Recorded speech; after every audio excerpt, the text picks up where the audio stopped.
Hello everyone, I'm Preeti and I'm super excited to be your host for today's session on Introduction to DevOps and CI/CD pipelines. Get ready for a practical, insightful, and interactive learning experience. We have an amazing speaker with us today, Mr. Amit. Sir is a cloud and DevOps engineer with around 7 years of experience architecting, automating, and managing cloud infrastructure for global enterprises. His work creates a perfect bridge between software engineering, DevOps, and SRE practices, helping organization deliver faster while staying secure, stable, and compliant. He holds a master degree in technology from KLE Technological University and is widely appreciated for transforming complex system into scalable automation first environment. So his expertise cover AWS, Azure DevOps, Terraform, Kubernetes, Docker, infrastructure as code. His approach focus on optimization, cloud efficiency, and operational reliability, which make him a go-to engineer for production-ready automation and performance tuning. Along with his engineering work, Sir is also an accomplished researcher, having authored more than 10 research papers in cloud computing, fuzzy logic, and AI driven infrastructure model. His contribution continued to shape how intelligent automation evolved in both academia and industry. He is also an AWS community builder, actively sharing insight on DevOps trends, cloud modernization, and AI in infrastructure engineering. So he is passionate about breaking down complex technology into simple, understandable concept and inspiring the next generation of cloud engineers. Outside of tech, Sir is a traveler and storyteller who loves exploring new culture, bringing that same creativity and curiosity into every challenge he tackle in the digital world. We'll also have a Q&A at the end, so feel free to drop your question in the Q&A tab anytime. So get ready to learn, interact, and enjoy the session. Let's give a warm welcome to Sir. Over to you, Sir. Hope my voice is audible. Yes, yes, it is audible, Sir. Okay, just a second.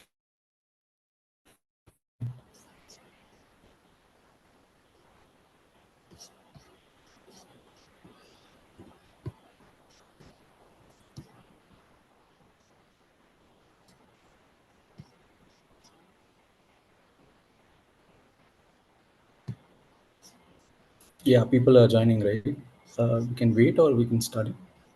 Sir, people have joined. Okay.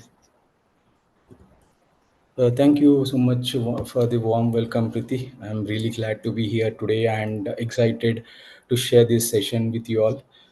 Um, yeah. So good afternoon, good evening, good morning, based on the time zones. So today we are going to see DevOps culture and CI/CD pipelines with a demo implementation, simple web application. Um, yeah, I'll be sharing my screen.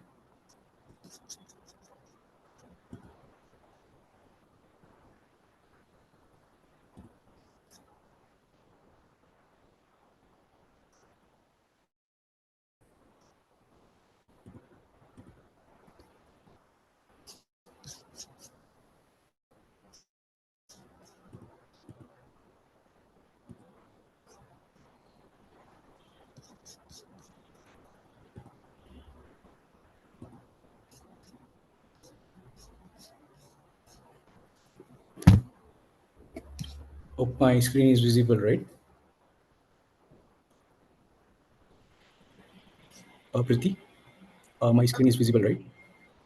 No, sir, I think there is some connectivity issue.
Sir.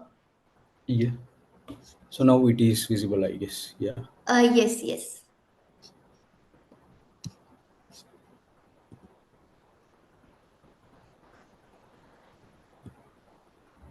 Okay. So yeah, let's begin.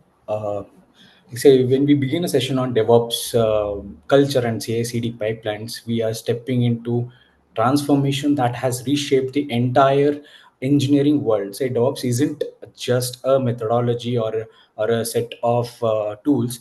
It's an answer to decades to of a pain. Like for years, development teams worked in isolation. The operation for 5 years, like alone QA tested lately, and then deployments were events like filled with anxiety. So DevOps emerged as a cultural revolution, a mindset that says we build it, run it, and improve it together, right? So the moment teams embraces this shared ownership, everything changes. Like communication increases, trust builds, and pipelines evolve from pretell scripts to reliable automation engines. So CI/CD pipelines are the heartbeat of this culture. I could say like this, they take the chaos of software delivery and convert it to a smooth, predictable, and rhythm. So right when a developer pushes the code and the pipeline springs into an action, like then building, testing, scanning, packaging, validating, and preparing it for the deployment. So instead of hoping things work, the system verifies quality automatically. So the power of CI/CD is that it catches issues when they are small and easy to fix long before they become production incidents.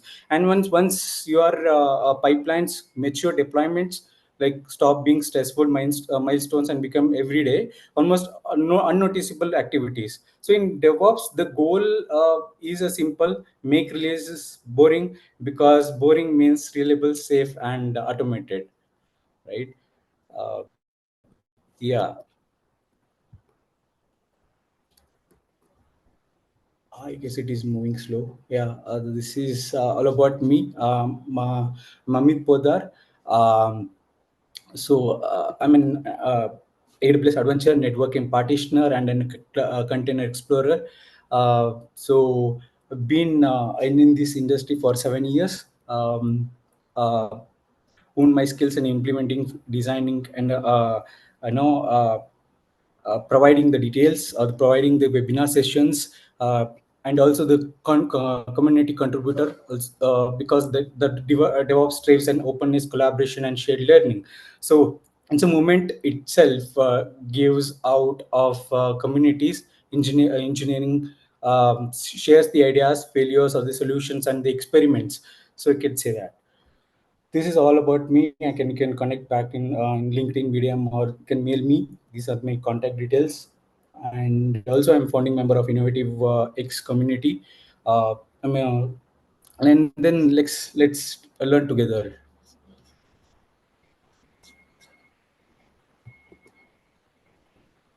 So before we dive deep into DevOps, I just wanted to bring up this slide. The IT landscape is changing. So this powerful truth, right? So today is radical different from what it is was even a decade ago. Application were transformed from simple server hosted programs to globally distributed systems, and they rely on microservices, container orchestrations, serverless components, managed cloud platforms, and real-time observability. So infrastructure is no longer static. It's an elastic, can say. Then I can say Kubernetes kills and recreates pods, or auto scaling groups expand and string, and serverless function burst into response to traffic. So the cloud has made everything classic and elastic, but elasticity brings complexity that manual processes simply cannot handle. So this is exactly why DevOps became essential. When everything is dynamic, teams need automation, reproducibility, and strong feedback loops. So cloud native application demand fast iteration cycles, product portable deployments, and consistent environments. So CI/CD pipelines ensures that the rapid phase of cloud driven innovation doesn't break the system, say it's like in modern workloads also requires an end-to-end observability or the metrics, like say observability. When we talk about observability, metrics is logs and traces, because debugging distributed systems by intuition is impossible, right? So DevOps provides methodology and tooling to survive in the new world. So this is all about this slide, essentially telling the, the world changed, our practices must evolve too. Like, collaboration with the cloud application and the DevOps.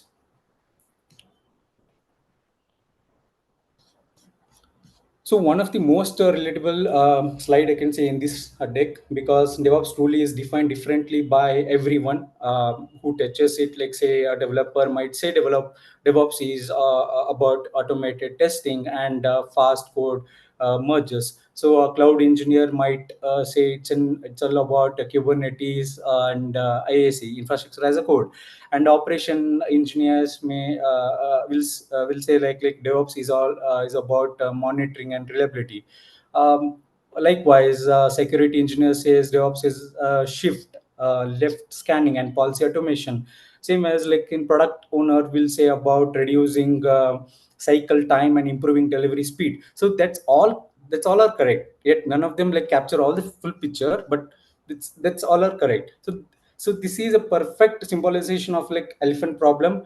Everyone touches a part of it, thinks that's the whole, but in reality, DevOps is a combination of culture, automation, collaboration, observability, and continuous improvement, and this is a collective issue between development, testing, and deployment in the operation teams, right? It's a both technical and human, and that's what you communicate here. Like DevOps is not a tool set or a department, it's a universal mindset applied differently depending on a role, helping the audience understand this removes resistance. No one feels like DevOps is not for them because they see their own lens in it. Like say we have now like DevOps, DevSecOps, MLOps, AIOps kind of thing roles, right? So it's all about a different perspective, but yeah, it's all about having one problem that touches every part of it and thinks that's a whole part of it. Into traditional deployment, development and operations, this is the wall of confusion, right? So this is a two different icelines. Like developer wrote a code in their own world, local machines or mock data and small test inputs.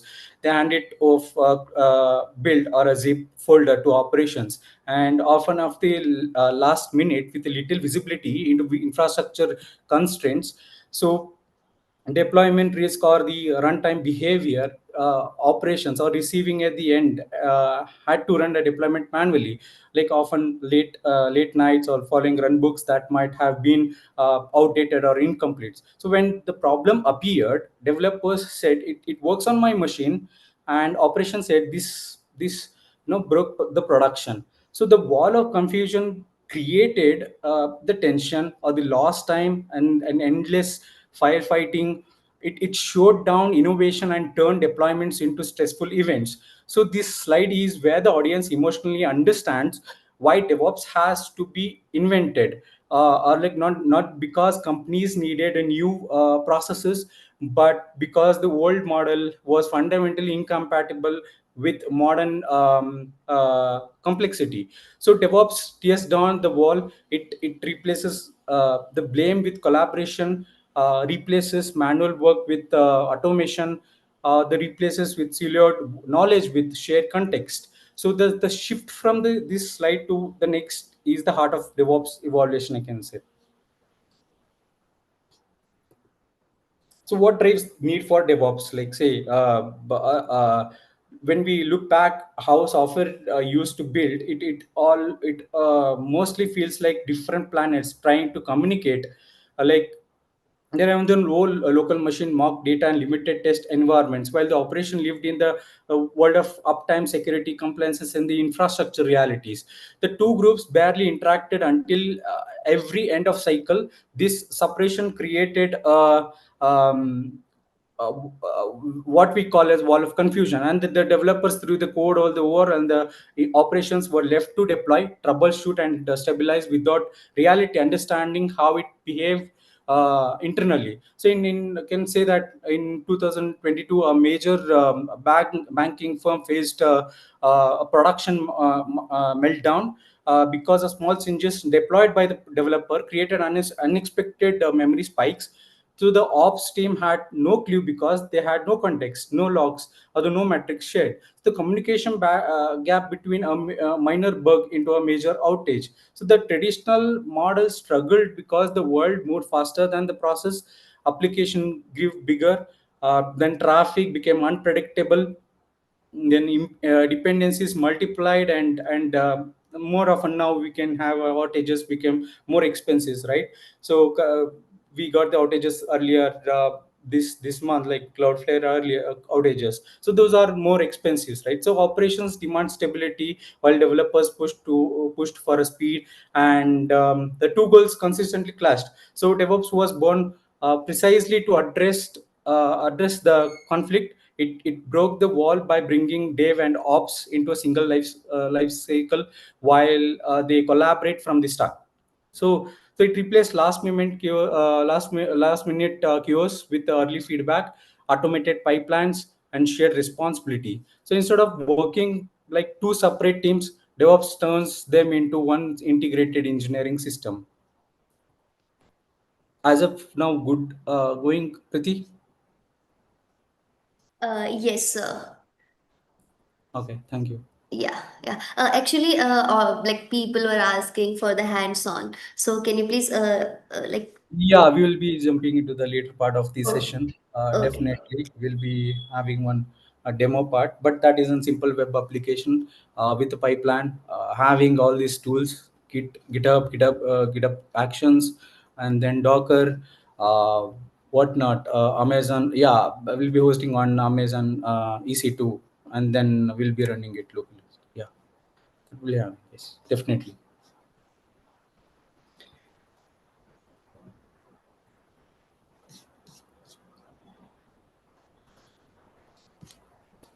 So yeah, so the DevOps is all about this eight signs. Like say, have multiple tools, Jira, GitHub, Docker, whatnot. Like they have like code, then planning, and then like we should build a code, and then build.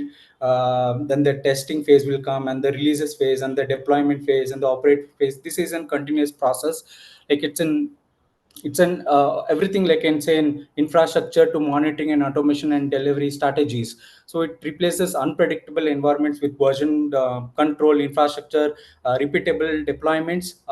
So typical DevOps like in architectures start like say we have in this code, and then CI pipeline, and then artifact registry, and automated testing, staging deployment process, rollouts, and monitoring. So each stage forms a safety layer.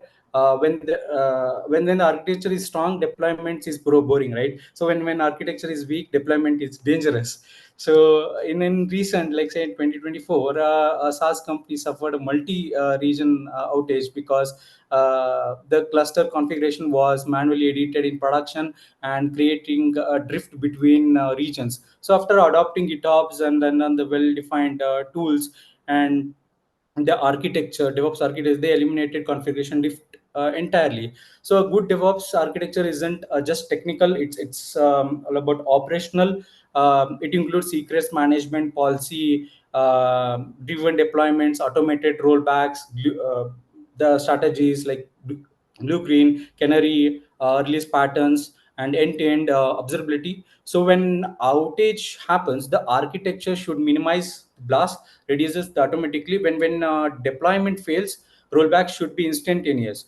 So when load spikes, auto scaling should kick in without human intervention. So this is the difference between fragile systems and resilient systems. One break and collapse, so the other bends and recovers, kind of thing.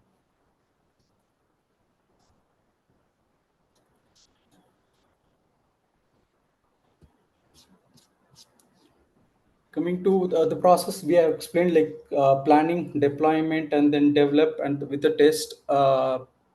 So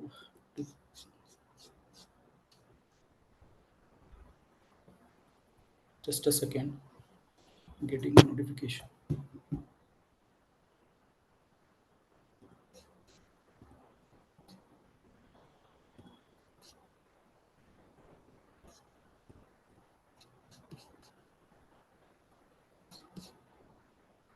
Sir, Yes. yeah, actually, someone is asking to stay on previous slide.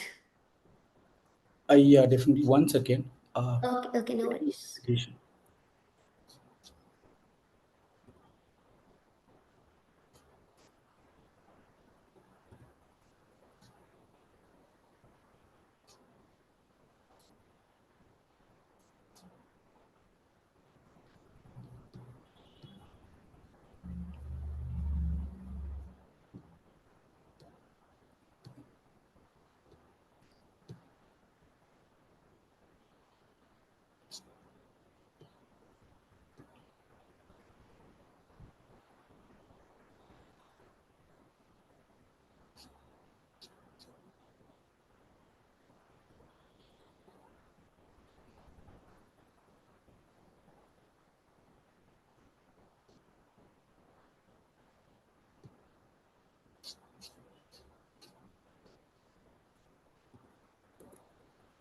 Yeah, this one, right?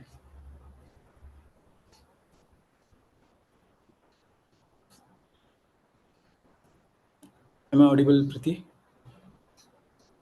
Yes, sir. Yeah.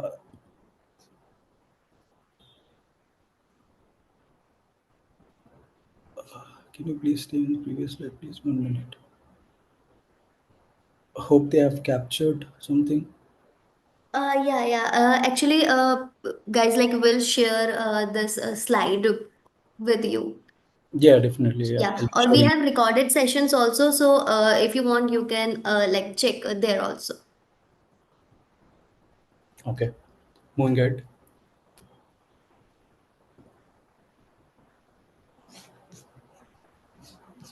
So yeah, DevOps, this process, like say in the culture with real-time outcomes, like infrastructure as a code delivers consistency by letting teams define environments through scripts instead of manual commands. So continuous integration ensure these code changes are consistently tested and merge ready. So automated testing reduces the manual burden and catches issues before they hit staging. And then continuous delivery pipeline ensures quality checks and dependency verification, or the security scans, or reproducible builds. So you can say in a real example, it's an e-commerce platform that uses Ansible or Terraform to move from manual VM provisioning to IAC. Before this shift, provision took hours and often led to inconsistent environment. So after IAC adoption, that's the same provisioning took times with the zero configuration drifts. So another example, you can say that a travel startup automated their regression test with Selenium and other tests. As a result, the release frequency jumped from monthly to daily. So while their incident count dropped significantly, so DevOps practices doesn't just improve engineering speed; they improve business processes.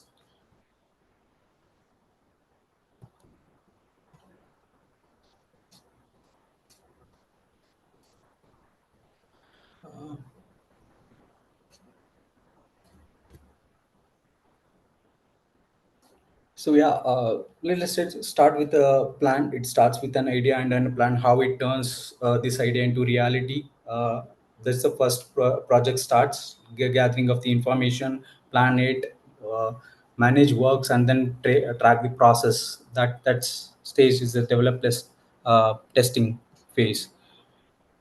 It's all about like developer will build the code, and tester will test the code with automation scripts or the manual scripts implementations.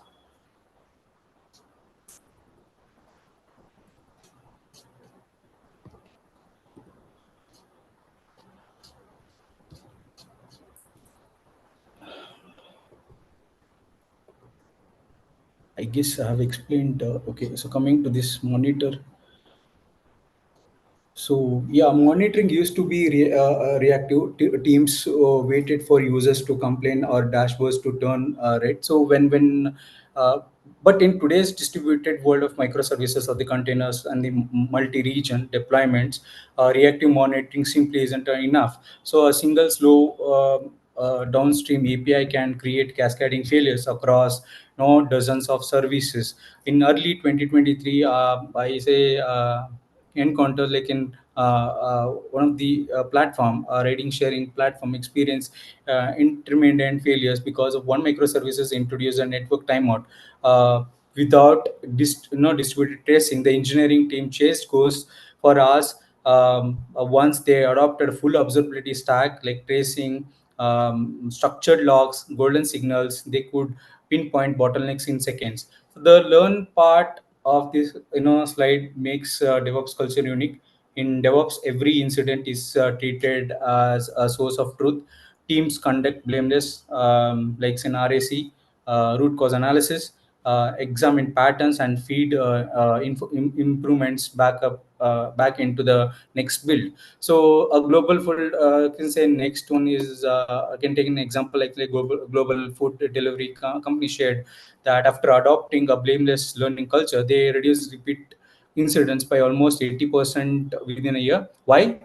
Because engineers weren't afraid to report mistakes. They felt safe sharing insights, exploring the other tools or the insights, and suggesting the solutions. So monitoring tells us what happened, learning tells us how to prevent it. Then together they form the backbone of resilience in a DevOps ecosystem.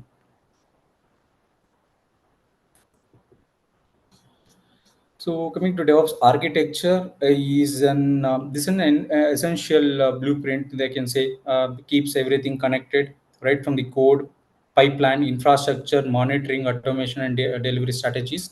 It replaces unpredictable environments with version control infrastructure and repeatable deployments. So a typical DevOps architecture starts with source code, CI pipelines, artifact registry, automated testing, staging deployments, progressive rollouts, and then come to monitoring. So each stage forms a safety layer. So when architecture is strong, deployment is boring, and then when architecture is weak, the deployment is dangerous, right? So it's about a good DevOps architecture isn't just an technical; it's an operational. I can say it includes secrets management and automated rollbacks and end-to-end observability. So this is all about the continuous process from the continuous development to continuous testing, continuous to integration, continuous deployment, and continuous monitoring.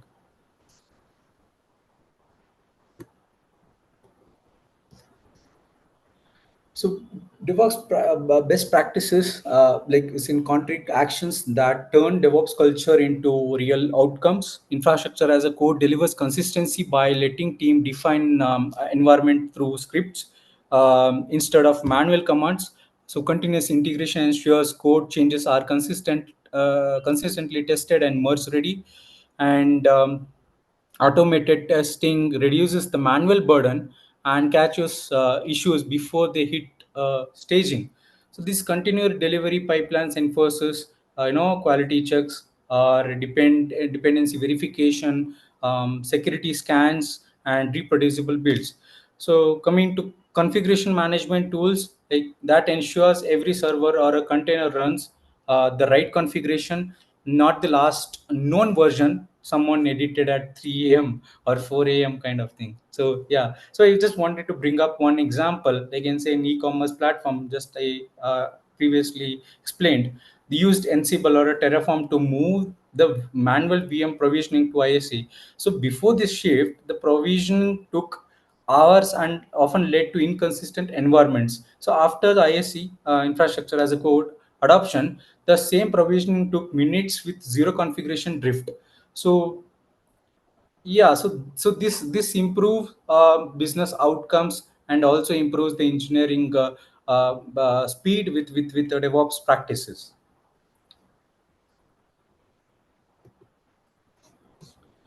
Coming to principle, uh, culture, lean automation, metric sharing. So this is a philosophical backbone of a DevOps. Cultural ensures the team trust sorry culture ensures teams trust each other and collaborates without silos.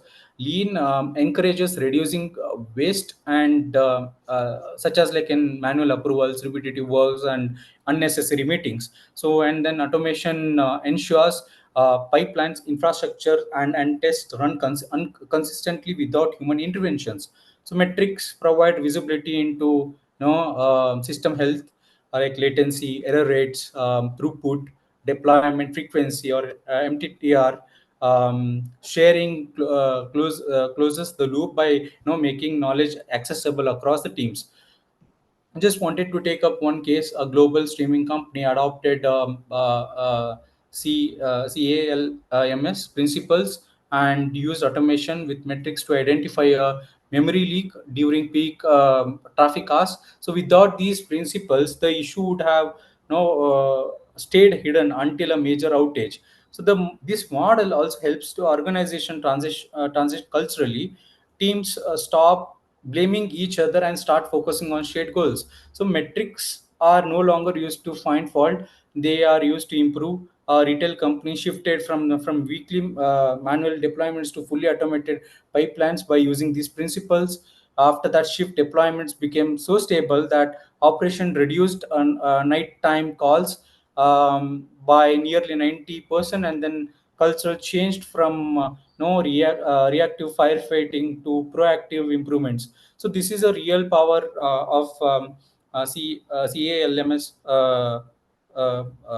model, and it turns like DevOps into mindset, not just a workflow kind of thing.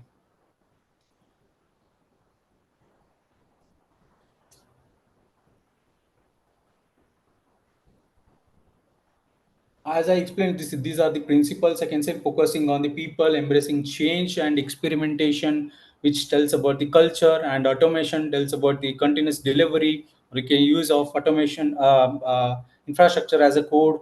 Lean tells about focus on a value and the customer, and also they're reducing time spent on non-value activity.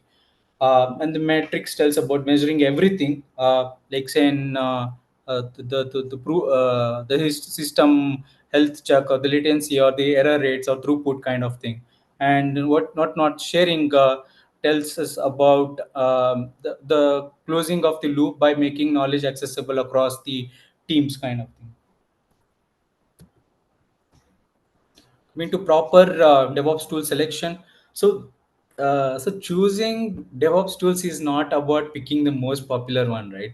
So it's about selecting tools that fit the organization maturity, I can say, and architecture and the workflow, based on the project or based on the dependency of the project.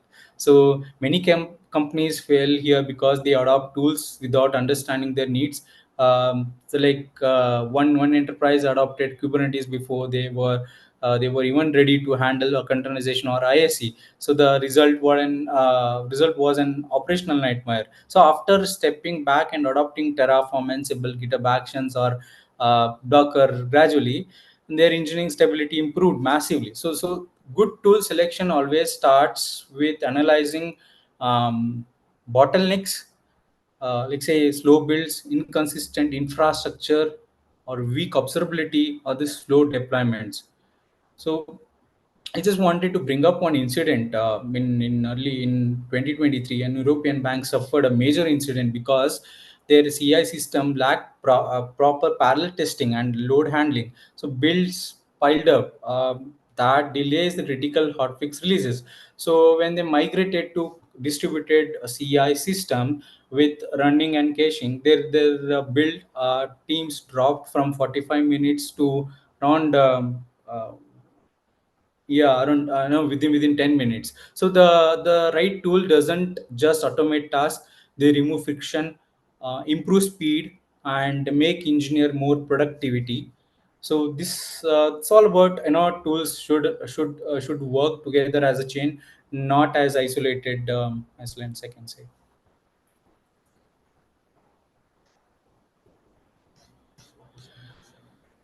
Coming to the tools, like covers the entire SDLC planning, coding, building, testing, deployment, monitoring, and alerting, but not learning. So each tool plays a role. Git manages version control, and then coming with the Dockers, that standardized environments, Kubernetes orchestration, deployment, Jenkins, GitHub Actions or GitLab, CI automate these builds and tests. Prometheus and Grafana provides observability. EKL or Open Search handles logs. What I missed. Terraform and Ansible manage infrastructure. So when these tools integrate smoothly, the software life cycle flows like a well-oiled machine. But if they misconfigured, they can cause massive failures. So like I said, like major outage because of this CI pipeline accidentally pushed a test configuration to production due to a missing environment variable. So after the adoption of this strict pipeline stages, policy as a code and the secret management, error vanished. So the beauty of DevOps tools lies in orchestration. And the tools complement each other. GitHub's tools like Argo CD, Flux continuously sync desired state or to the clusters, ensuring no human accidentally break production. So monitoring tools detect anomalies, alerting systems notify automated delivery. So the right tools makes DevOps predictable. The wrong tools makes DevOps painful kind.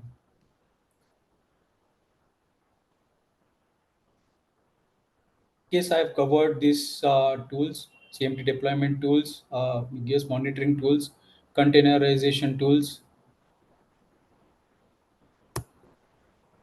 yeah, testing tools, integration tools. Yes, coming to this slide, DevOps benefits that are felt everywhere, right? Faster deployments or the few outages.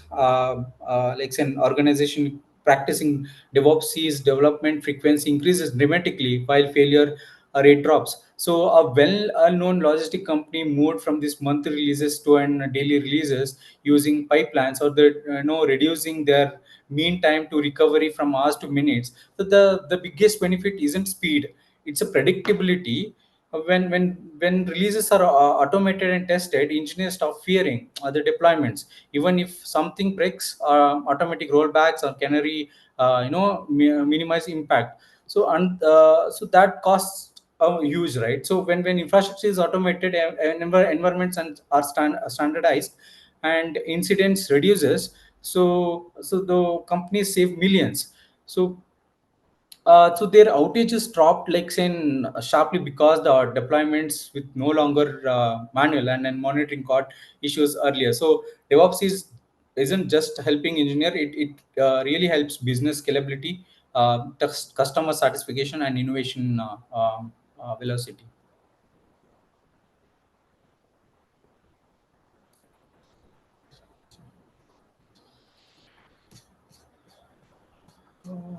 Okay, coming.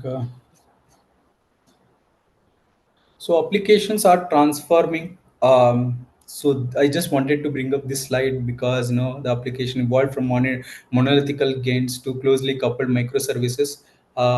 In the past, application lived a few bigger servers, slow changing, tightly coupled, and hard to scale. So a failure in one module could bring down the entire system, as shown on the slide. Like say modern system run across thousands of small components, lightweight servers or the containers or the edge devices, serverless functions, and then the distributed nodes. So but this transformation is also introduced new challenges, like say network complexity, service discovery, real-time observability, and traffic routing.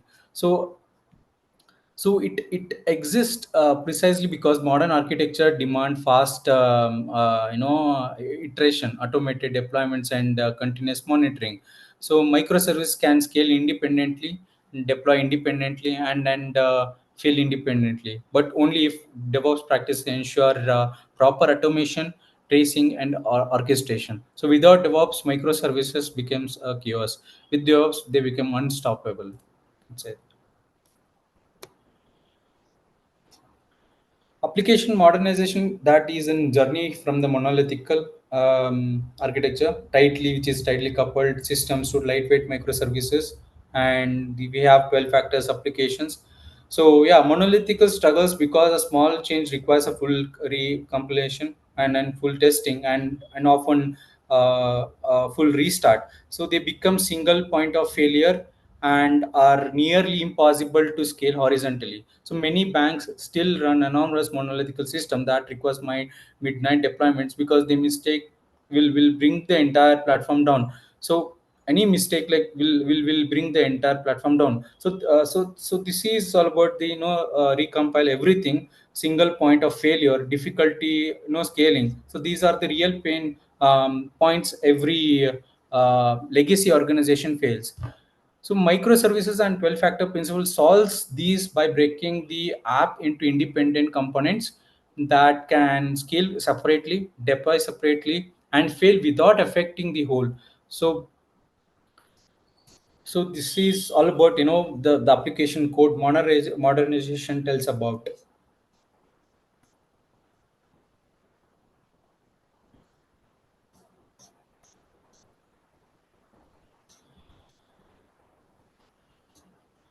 So 12 factor applications are also like encourage patterns like environment based on the health checks and logs, event streams, and dependency isolation. So all of which align perfectly with DevOps automation and other tooling like orchestrations like Kubernetes. So modernization isn't just rewriting code. It's a realigning the application with cloud native DevOps principles. When done right, organization gains scalability, reliability, and agility. So all the pillars of modern engineering. This is the best example to have like my application code back down into microservice application, like in say in Amazon or Flipkart, like open online shopping services to have own different microservices, accounting services, or like product catalog, cart servers, or order servers. We can define it based on the architecture patterns and based on the application needs.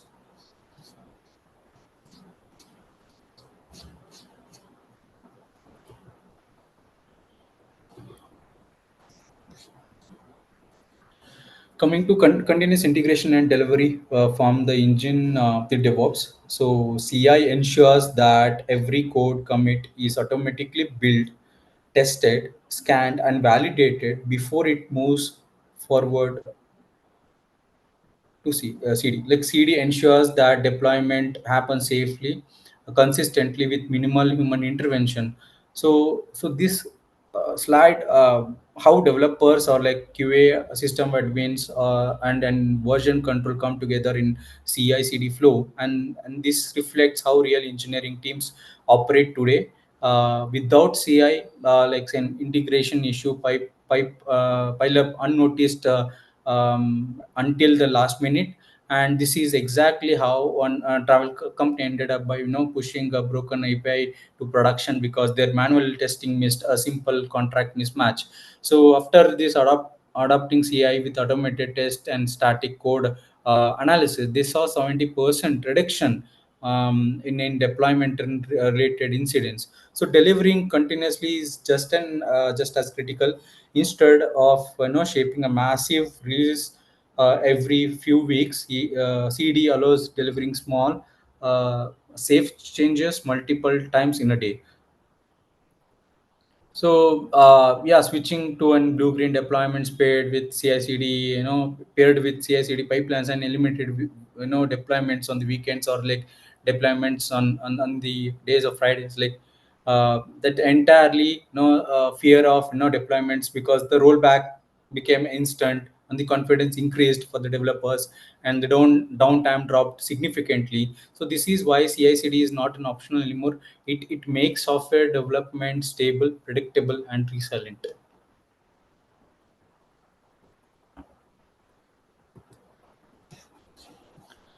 Tug of war between developers and operation.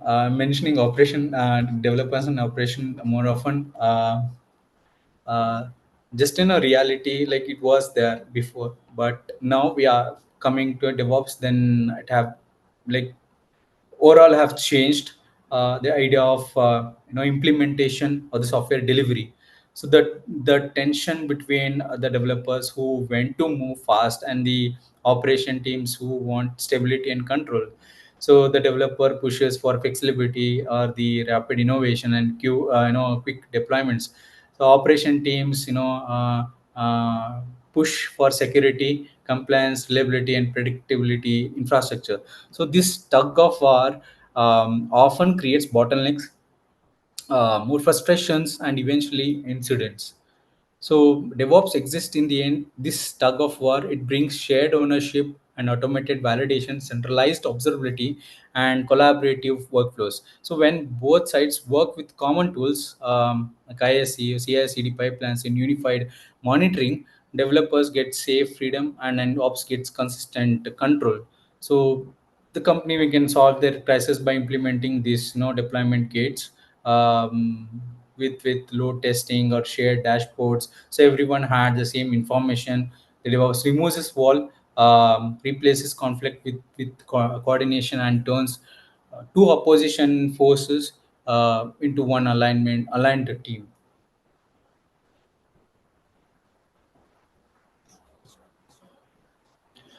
Yeah, organizations must deal with diverse technology today, like say operate across a chaotic mix of old and new technology.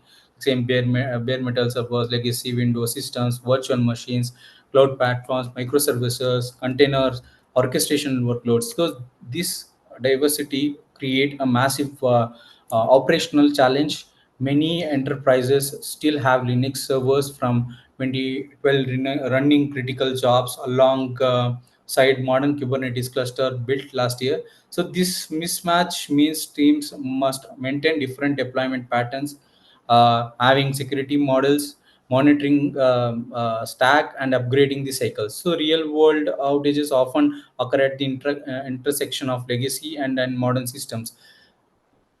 So this DevOps helps teams survive this complexity through automation, consistency, and standardized workflow. So infrastructure as a code creates common language for provisioning everything, where whether it's an VM, virtual machine, a container cluster, or a bare metal node. So the centralized monitoring gives unified visibility across diverse system, and CI/CD ensures standardized rollouts even for legacy components. So that's successful organization doesn't eliminate diversity; they manage it intelligently with DevOps as a backbone.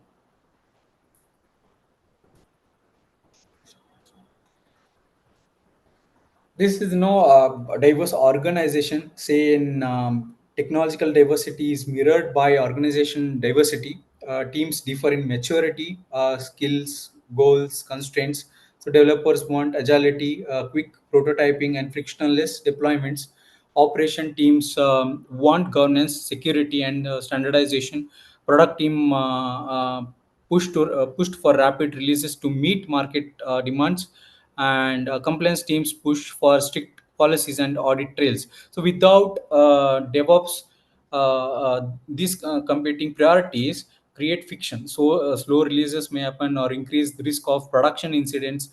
Like say in well-known one example to take up, like well-known finance company and suffered repeated deployments failure because the DevOps and security teams had completely different definition of production ready, right? So DevOps aligned with the shared CI/CD templates, automated compliance scanning, and common deployments controls.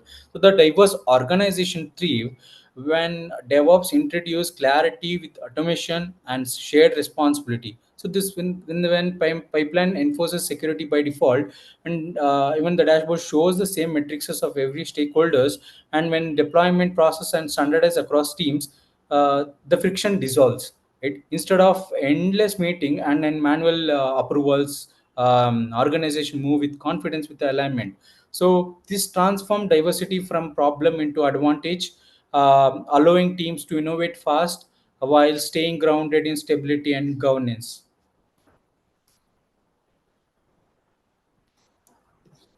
The myth of BI model IT. So this is two world between this is between two worlds, the new cloud native microservices driven world and the world traditional infrastructure world. Many companies still think they must either fully transform immediately or stay stuck forever with their own existing legacy systems. But the truth is far from practical. Real organization operate in both modes at the same time, and DevOps is the bridge that allows these modes to coexist safely. I've worked with teams that have tried to migrate everything at once, only to face outages because legacy system behaved unpredictably when rushed into the cloud. So the smarter organization embraced by hybrid reality, they gradually modernized parts of the system while keeping stability, like monolithical components running reliably. And DevOps pipelines like supported both containerized based deployments for new microservices and VM based deployments for older systems. So this myth becomes dangerous when leadership forces teams into all or nothing thinking, all of nothing like thinking, right? So this is towards microservices like in mission critical billing systems, or like we say in, lived for on, mainframes, and the result has within errors that lasted for 2 days because like microservices didn't understand the transaction logic of old systems, right? So DevOps resolves the myth of BI model IT by enabling companies to evolve and involve at the speed that is safe, and the speed that looks good on management roadmap. Sir, Okay.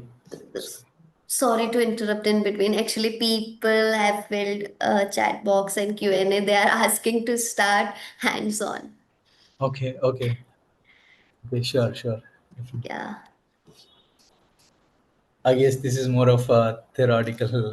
I just wanted to ensure, like some of their freshers, right? So just wanted to give an Uh, overview of the CI/CD. we can share it with them na, so they can go through it. If they have any question, they can directly reach you. Yeah, sure, sure, definitely. Yeah, coming to demo part. Uh, just a second.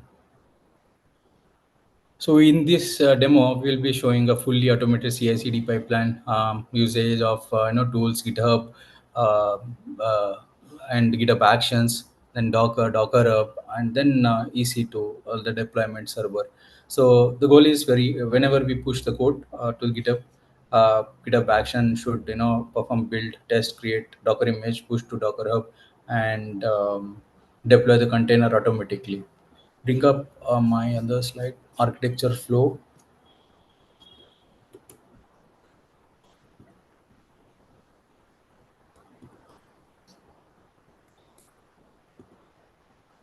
Yes, I have this. Yeah, this is the architecture flow. It's a simple application, deployment, creating of CI/CD pipeline. Developer pushes to the GitHub, and from there, GitHub Action performs the instructions, build pipelines, and Docker build the images and packaging, and Docker Hub the storage of image registry, and coming to EC2, Amazon EC2, like deployment servers. Then that's a live website kind of thing. So when we push code to GitHub, that GitHub Action should build, test, create Docker image, push to Docker Hub, and then deploy container automatically. So this is an end-to-end CI/CD pipeline. This architecture flow.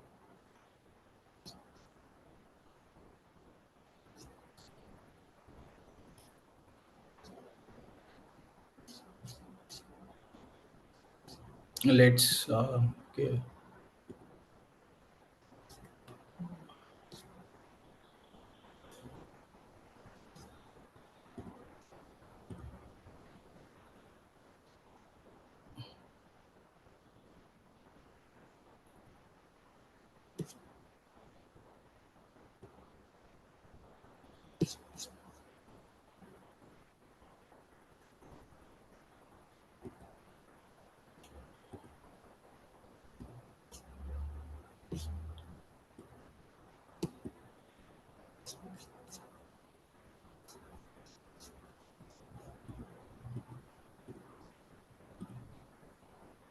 Just a second, guys.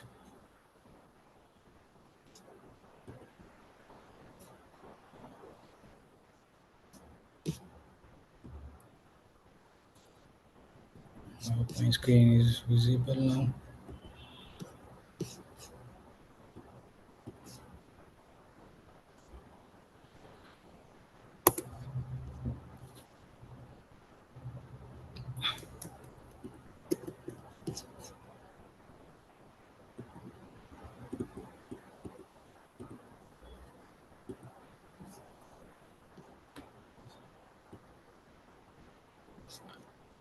I hope my screen is visible, right? Yes, sir, it is visible. Okay, cool. Thank you. Let's create a folder. We have time, right? So this is why, yeah.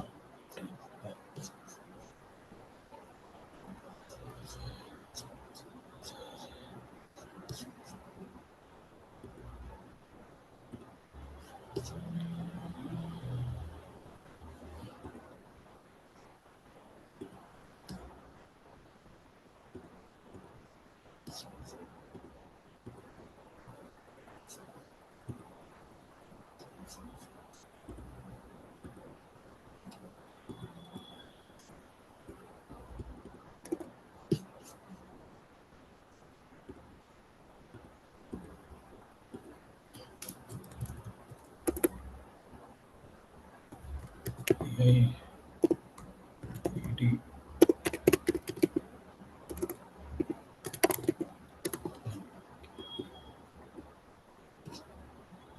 Okay, we have created a file, and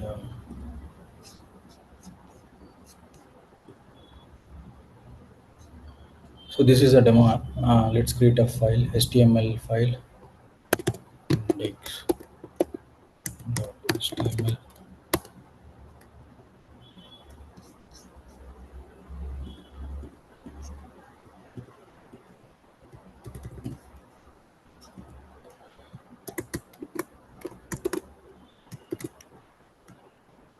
Dot type HTML.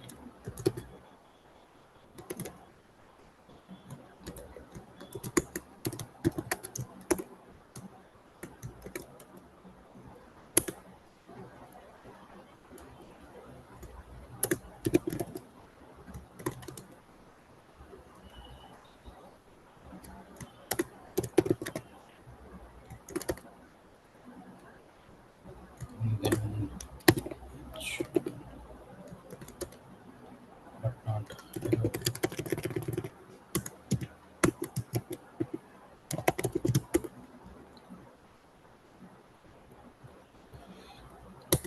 Let's say paragraph. So this is simple application of application.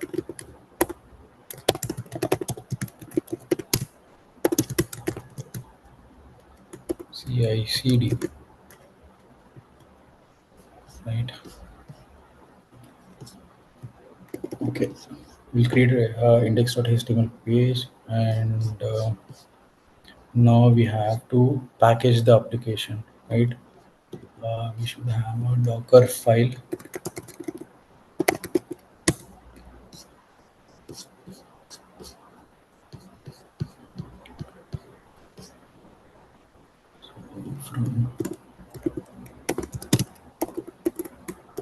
from Nginx latest image. Let's explain each file details. And user, I'll take the user, and then uh, should fetch it or share Nginx HTML and expose it. Okay,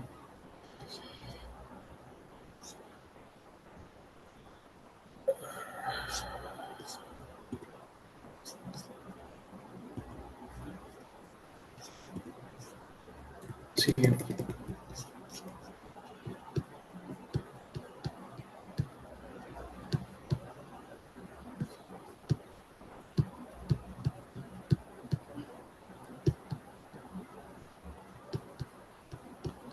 and I want uh,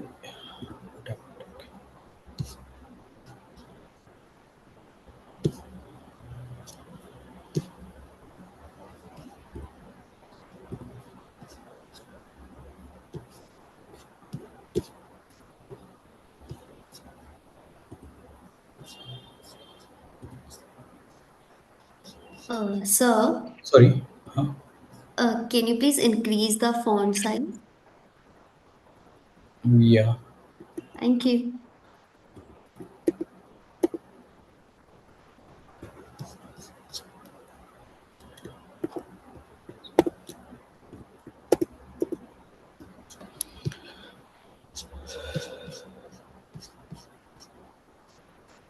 So yeah, so we created a Docker file. So this package the HTML into Nginx container.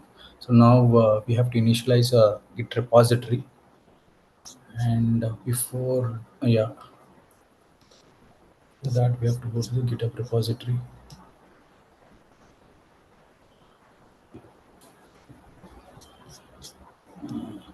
Bring up screen, right.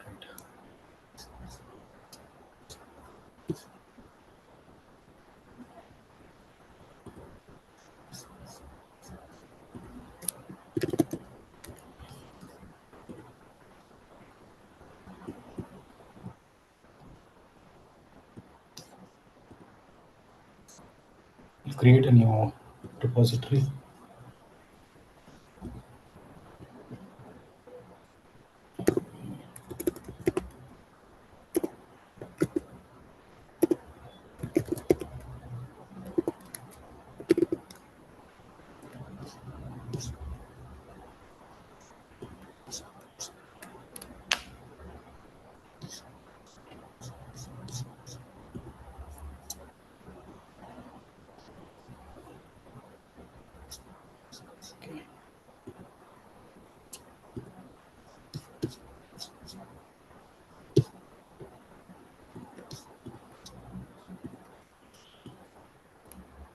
Yeah, so git initiate, initialized, and then git add all the files.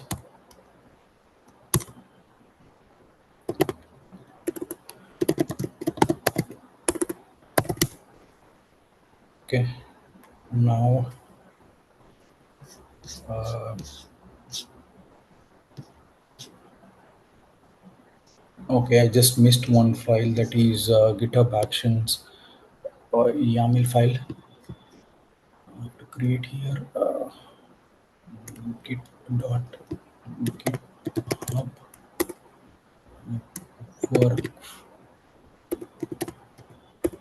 workflows in dot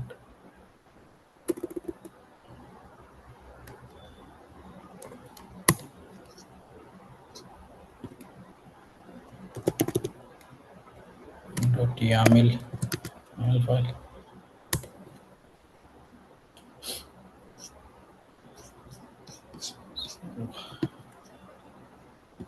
So name the instruction, that is CI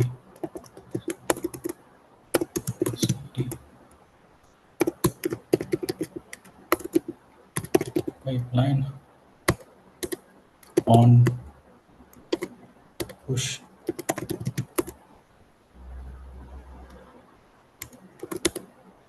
Yeah, guys, I'll be explaining all this, the instructions and how the pipeline is built. Just writing up the code. Branches uh, to main branch,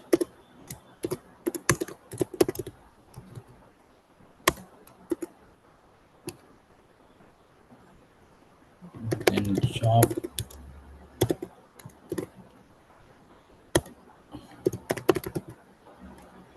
build, test, and then deploy once on Ubuntu latest.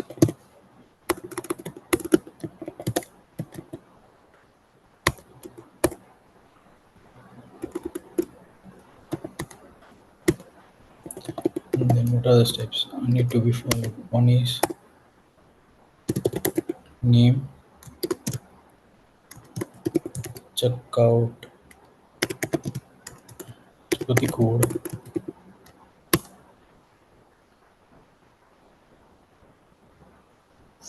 and uses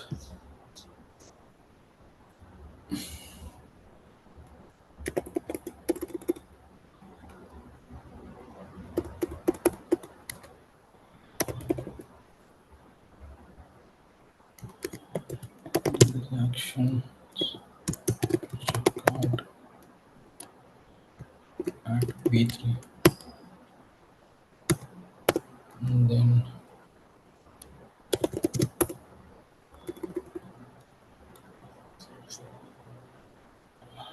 it is not coming.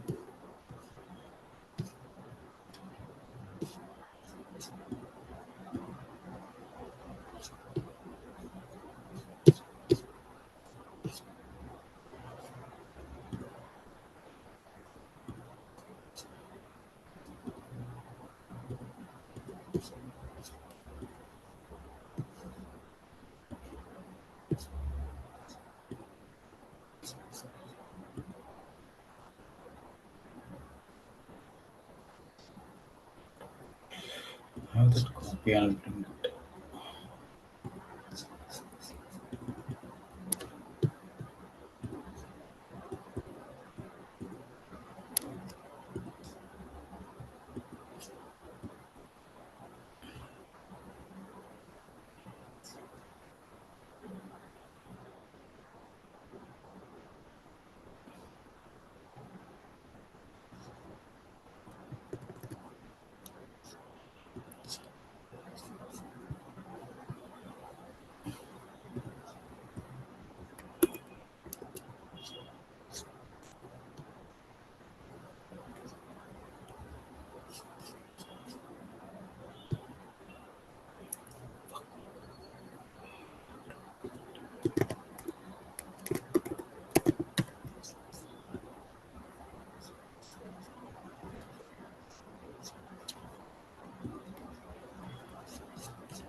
Yeah, I just aligned.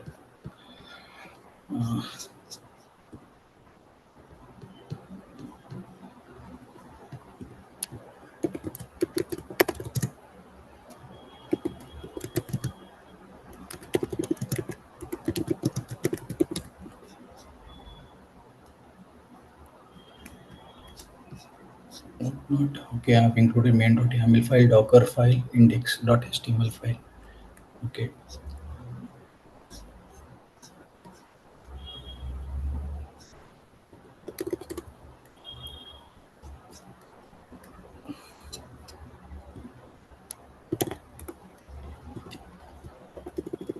saved it.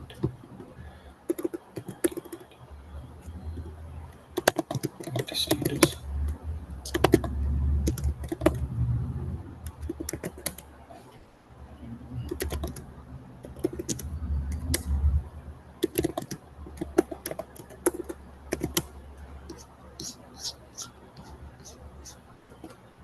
So yeah, so coming to explanation of this, right?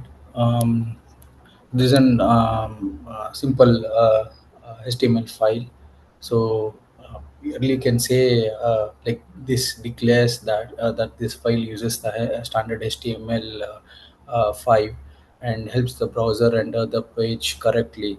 So HTML begins the document, and everything inside belongs to the web page. So uh, so this is all about the HTML file. Coming to Docker, I guess I have to take this Docker differentiation, but yeah, uh, just for an overview, I'm taking tells the Docker to start with official Nginx image. Nginx is a fast web server that can host static files like HTML. And this latest means we use newest version, and the copy command, right? That copies everything from your project folder, that is from the current folder dot into Nginx default web folder, that's user share and then in Nginx and then the HTML. Right. So this means your index.html will be served by Nginx, right? And expose instruction that informs Docker that your container will listen on port 80, that is HTTP. This is how a browser access your site. Coming to YAML file, so CI/CD, the name that sets the name of your GitHub action pipeline. You'll see this name in the GitHub action tab. Again, see in GitHub action tab actually. Then that triggers on the command. It defines when pipeline should run, um, and here's the run whenever code is pushed onto the main branch, and that is very super important. This is an automation trigger, right? And job that named build test deploy. So this job contains the entire CI/CD flow, which runs on the Ubuntu latest. Tells the GitHub to run this job on the latest Ubuntu virtual machine, and the GitHub provides this machine for free during the pipeline. Okay. And coming to checkout code, downloads all your code from GitHub repo into runner machine. Then all following steps operate on this code. So next comes up build the Docker image. So yeah. Um, so that will build a Docker image using a Docker file, as we just wrote it. The T minus T and the demo hyphen app, right? So that gives a name of the Docker image, and dot stands for like build from the current folder, right? And this is dummy test, a placeholder test step. In real projects, you can run PHP unit or py test based on the environments, the platforms. And coming to login, yeah, just we are now deploying it to the Docker Hub registry. So for that, we are using a Docker Hub no credentials to store this GitHub secrets. So secrets keep your password safe. So this is required before pushing the Docker image, as it is communicating to Open IDC. And then we are pushing the image with a command like that. Docker tag demo app renames the built image and prepare it for Docker Hub format, like username or demo app to latest. And the Docker push uploads the image to Docker Hub. EC2 will pull this image later part of that. And coming to deploy to EC2, tells the GitHub action to SSH into your EC2 server using the secret PM key stored in the GitHub secrets. Will be creating these PM keys in the later part of the demo. Okay. And the last the Yeah, so the script tells us like pulls the latest images from Docker Hub into EC2. That is Docker pull and the secret Docker username and the image, and Docker stop. That command stops all. That's command stop any older container name demo. If it doesn't exist, that true prevents error continuous. Okay. And Docker rm demo removes this whole container if it exists. If not, ignore the error and just move on, kind of thing. And docker run, this is the last command. Start a new container. D stands for run in the background, and P is for like map EC2 port to 80 to an container port to 80. So hyphen name demo, that's the name of the name of the container demo. And yeah, run the latest image that is pushed. So this launches your website on EC2 fully automated deployment. As a summary, I can say this is an HTML file. This is in our application Docker file. This packages the app into portable container. GitHub Action workflows. This automates everything like build, test, push, and deploy. And the EC2 part. This is our live production server. We have used Docker. We are going to use the Docker Hub. This is where the image is stored, and the pipeline trigger, like with a simple git push updates, the entire website automatically can be seen. Okay.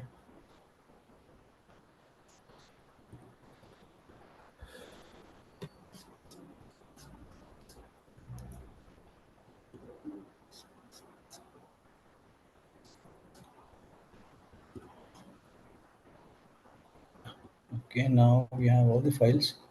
We are going to, okay, all the three files.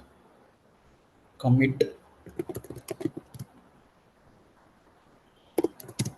uh, must commit.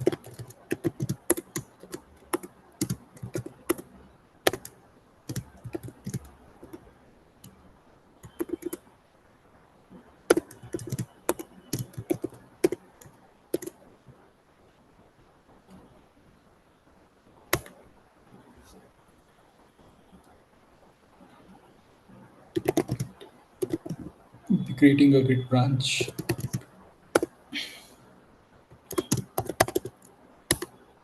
Okay, and then git, have to add a remote origin, right?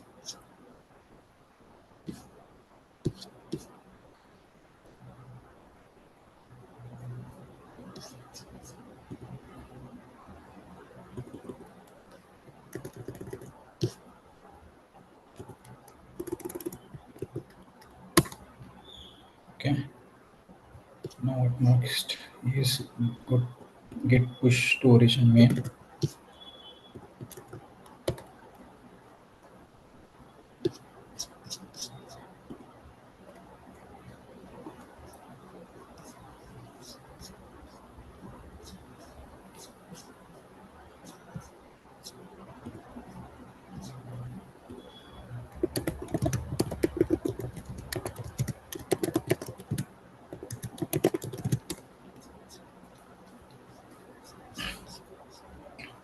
So what happens in GitHub Actions as this we pushed, right?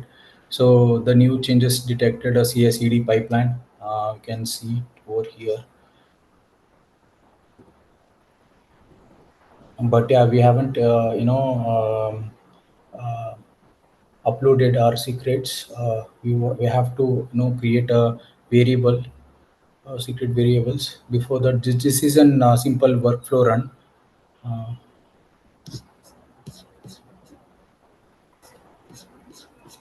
Now we are going to create variables.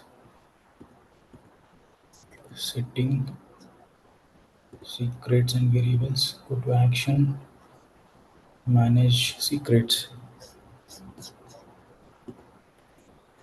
right?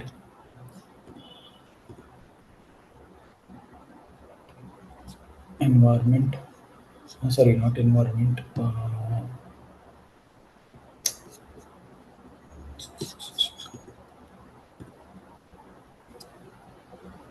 repository secrets. Okay, so what we have used in the code: Docker username, Docker password we wanted, right? And EC2 host and EC to SSH key. Let's copy this one. Docker name.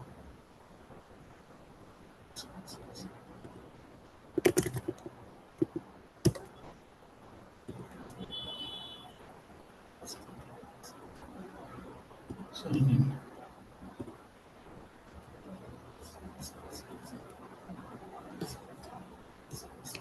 This is a username. Sorry, Docker username. Yeah, secrets. Uh, Password, right?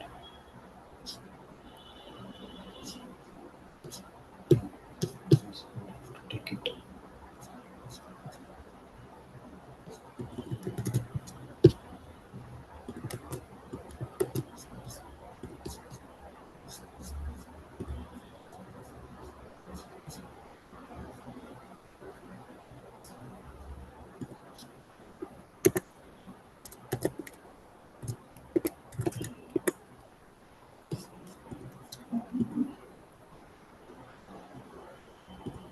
Profile. Sorry. Settings.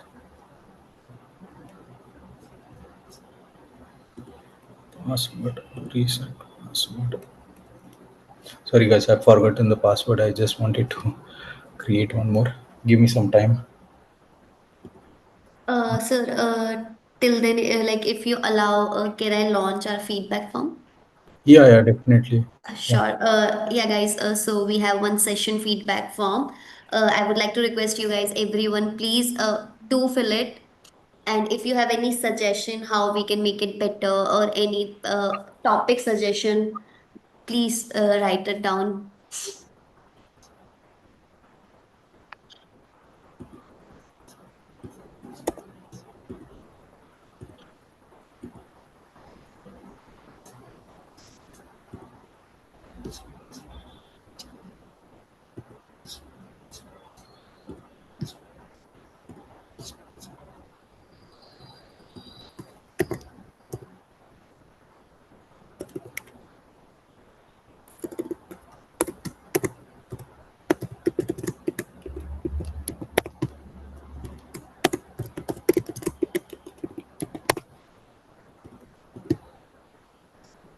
And those who have filled the session feedback form, if you guys have any question, please write it down in a Q&A tab.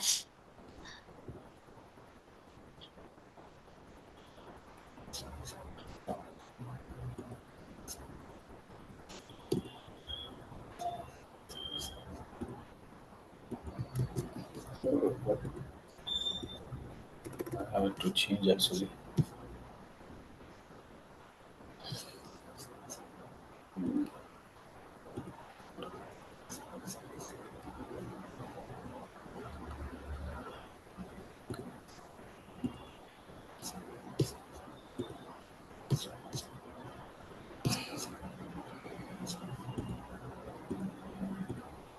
So, Yeah. actually, people are asking for the URL to access this site. Which one? In this site, like in which site you are currently right now. Access? You mean to say GitHub repository access? Yes, yes, yes. How they can access it.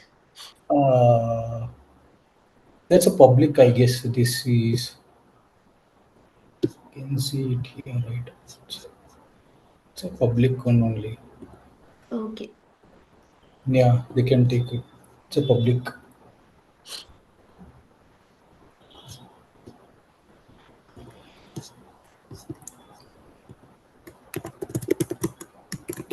Just a second, guys. I'm resetting my password.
guys, I'm sharing a recorded session link. Those who are not able to click on the link, you can directly search on YouTube, Shine.com. There you'll find all our live sessions.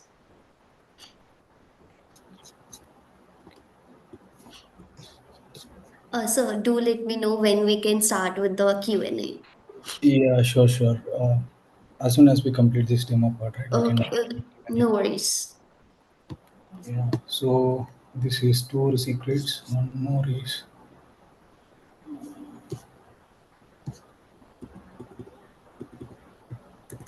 to host. Yeah. First we have to go to AWS console.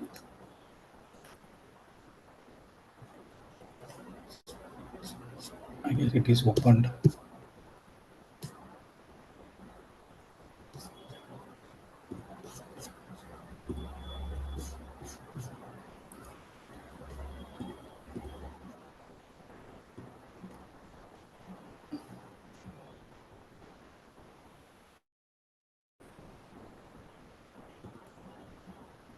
Just purely usage of EC2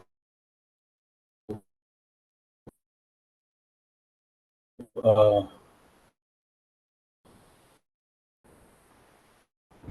to go to instance and launch.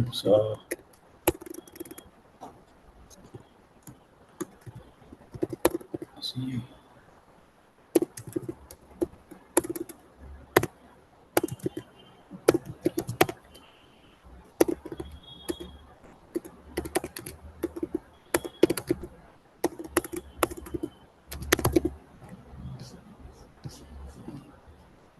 Amazon. Okay, fine. Let's take a T2 micro because it is a free tire account. And let's create a new key PM file. CI CD demo pipeline.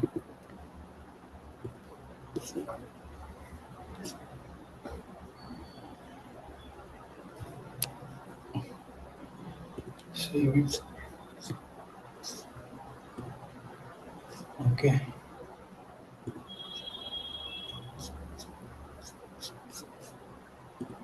Next is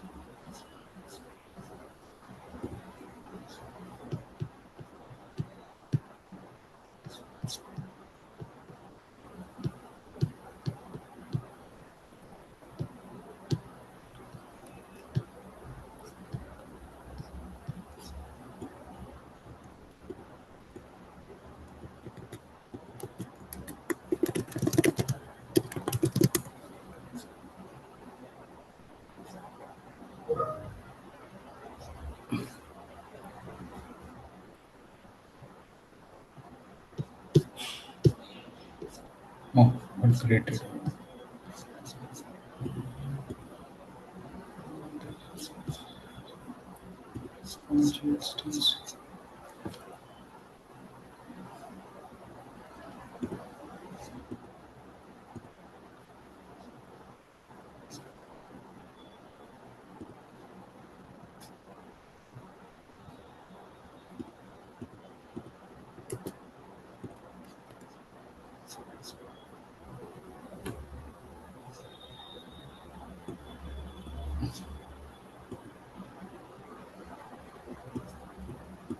I'm adding secrets, guys. So just my screen.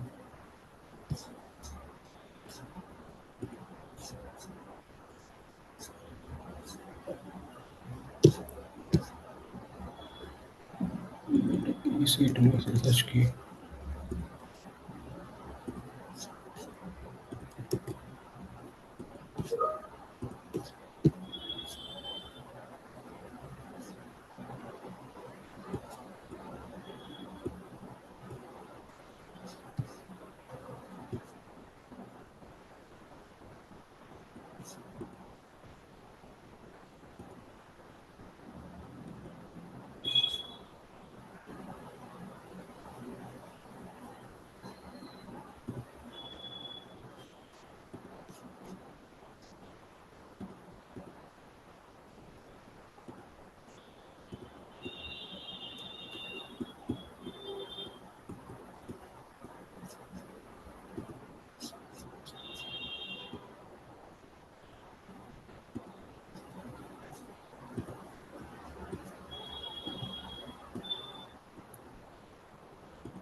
Okay. So now we have added all the secrets that should be in secrets and variables. Under that, Docker password, Docker username, EC2 host, and EC2 SSH key. Now, so the instance is also up. Uh, the next step is to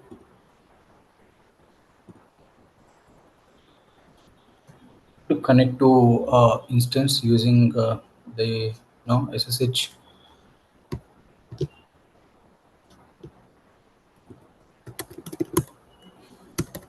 Okay.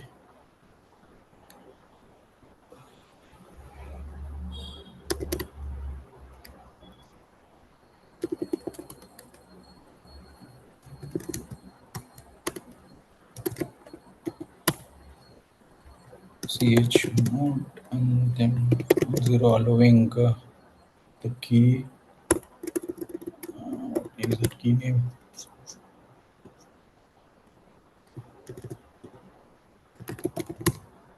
chmod 400 my key being key and ssh my. In case I have to take that URL.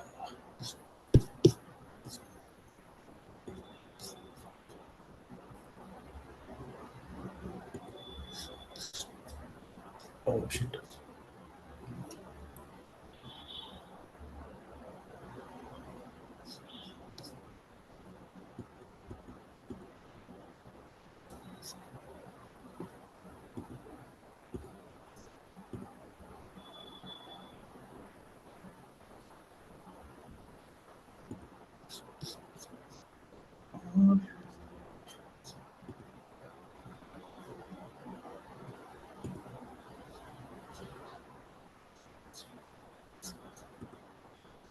Okay, you can directly run it over here.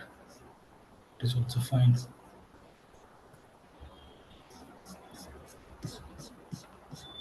So before that, we have to have a Docker in the EC2. So let's check it. Docker version. There's no Docker. Yeah, I have to run all this. We'll be providing all the instructions and the commands.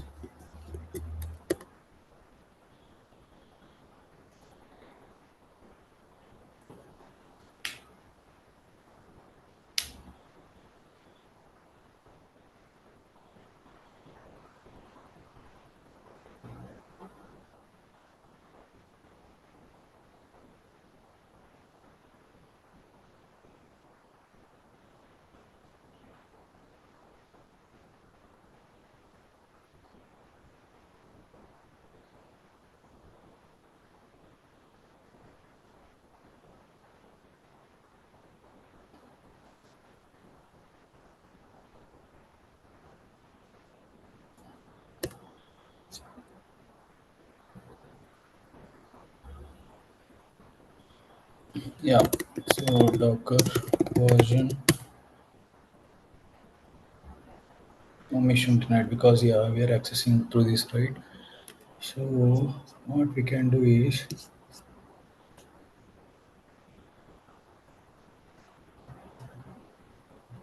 we can connect to SSH and check it. SSHI minus I uh,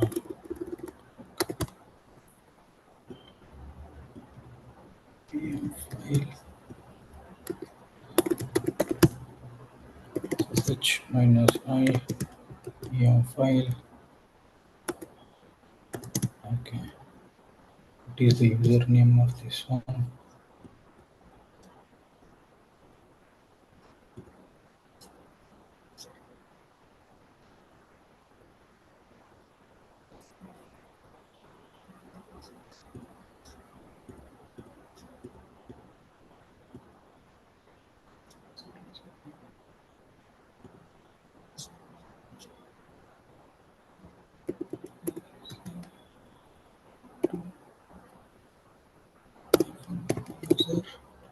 at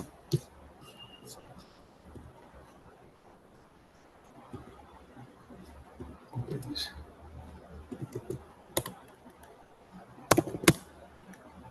Okay.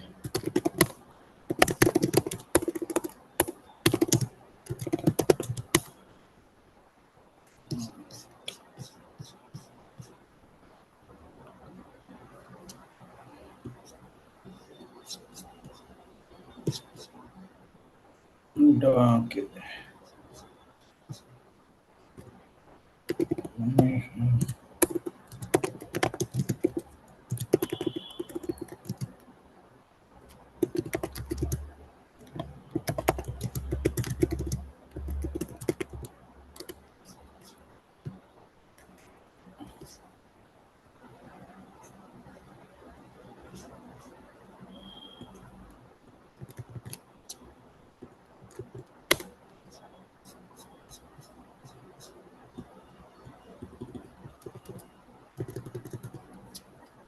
Oh, sorry, we are using.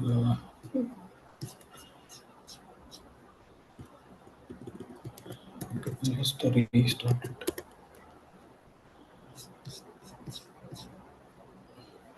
Okay. We'll exit.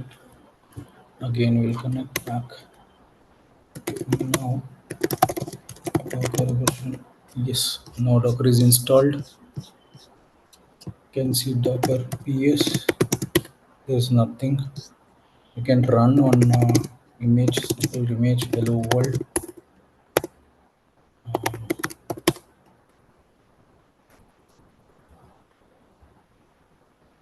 Yeah, perfect. Image is there.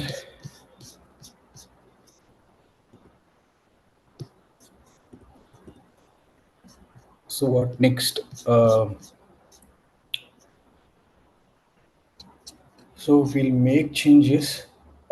So we have already, integrated, right? So we have already placed our secrets with respect to Docker Hub, and also the EC2 host and the secrets SSH key value, right? So GitHub Action does all these things automatically. Like say, I'll make one changes in the HTML application code. Uh,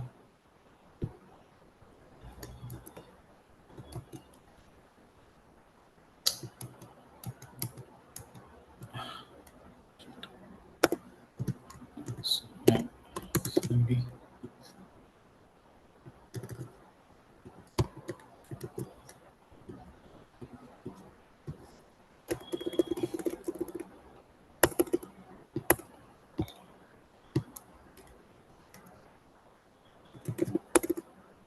Let's say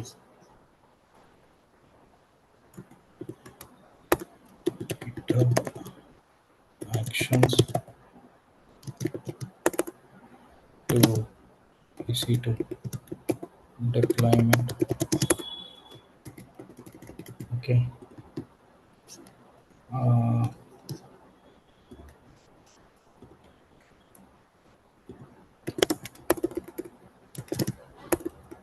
which plans? Okay. Git status modified is index status page index steam email page. A sorry git and email page and yeah git commit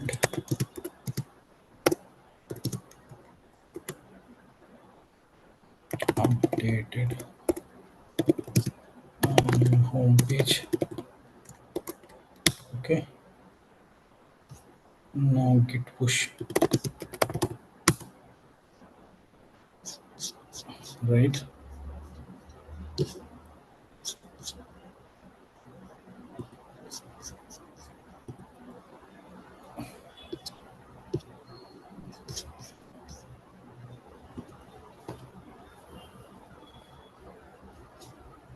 Go to these actions, Sorry.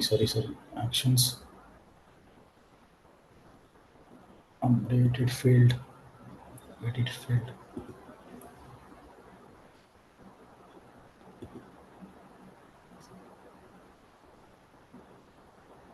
Line copy requires at least two arguments, but one. Okay. Okay.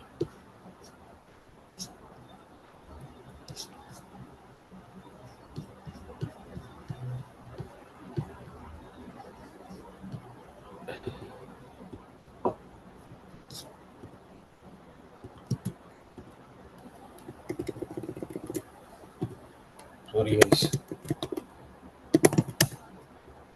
A simple mistake can cause these deployment issues.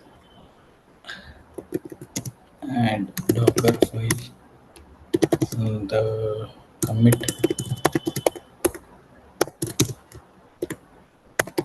updated Docker file git push.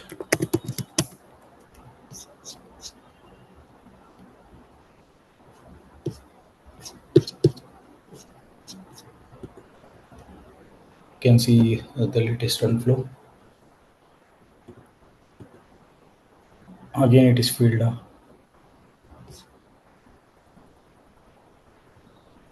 it is saying different error.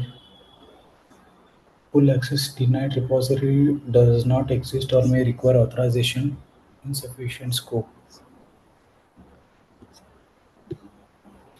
Error build failed.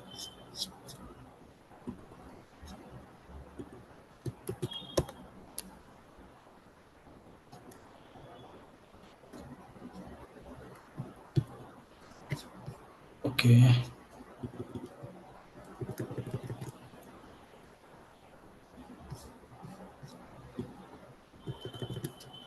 May return a reviewing code. Oh, engine explaining.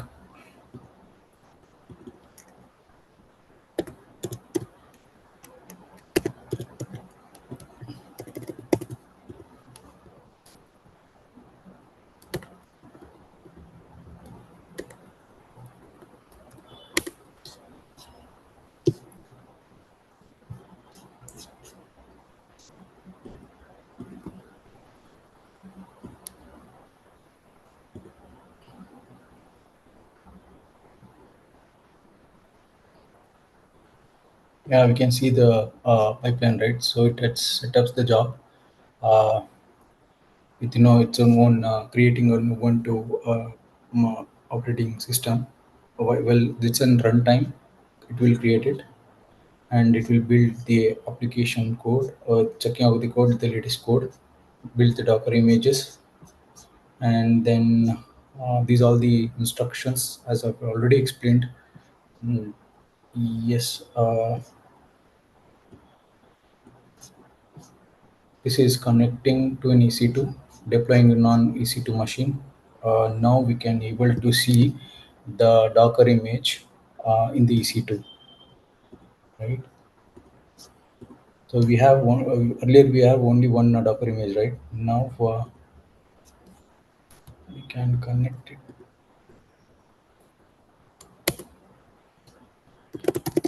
Docker images.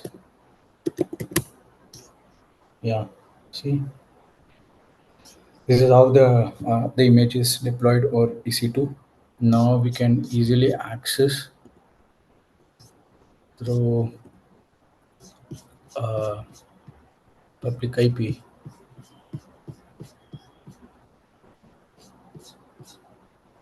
right?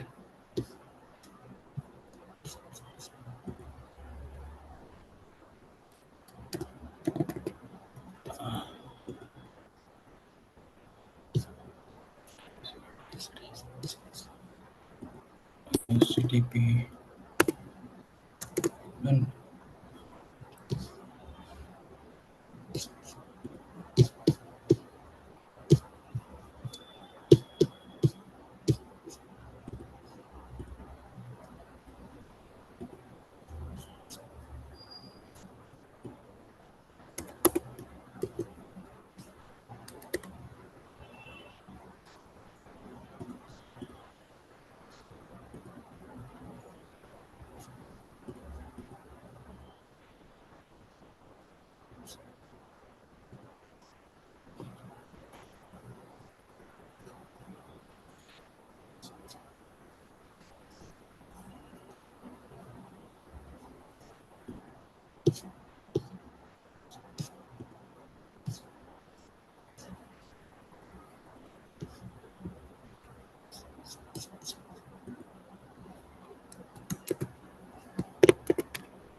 Okay,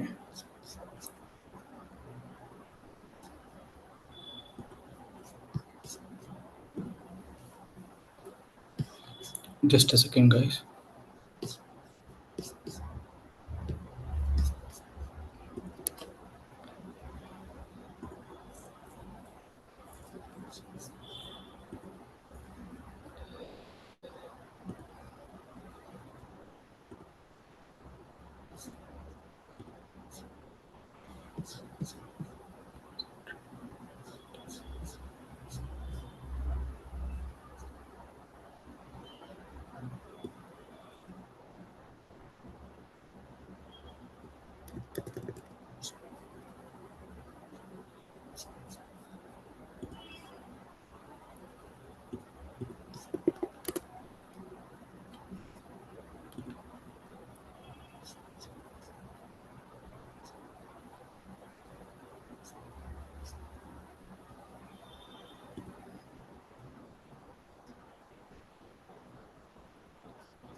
Let me check in Docker here.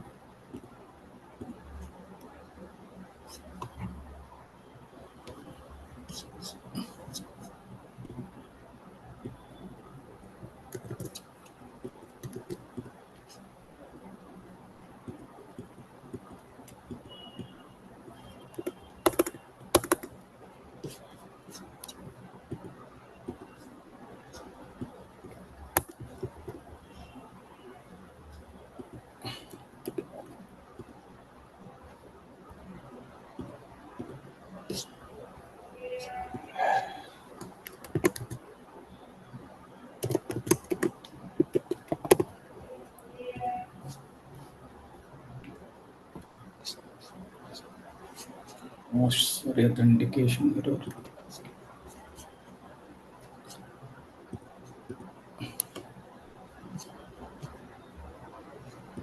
Sign in Google.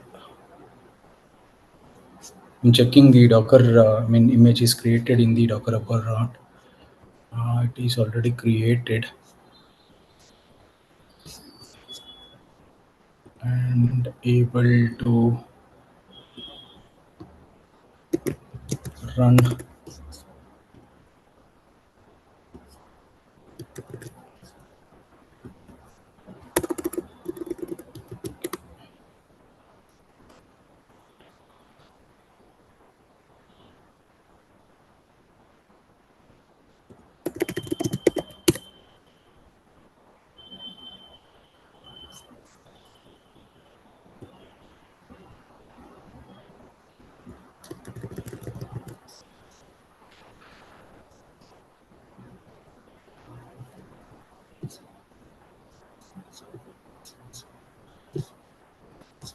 Yami.fail.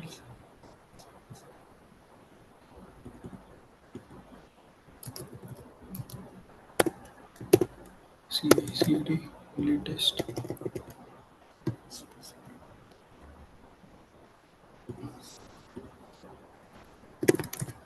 So the Docker image is not pushed into the Docker hub because of the credentials. Change the secret, the Docker usernames and the password.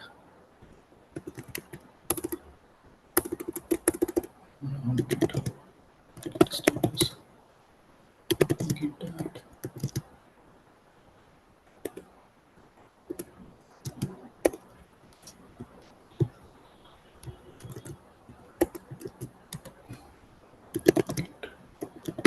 status, and this git commit completed,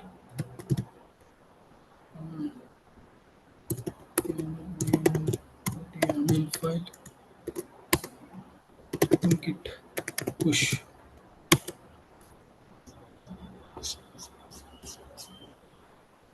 Let's see now.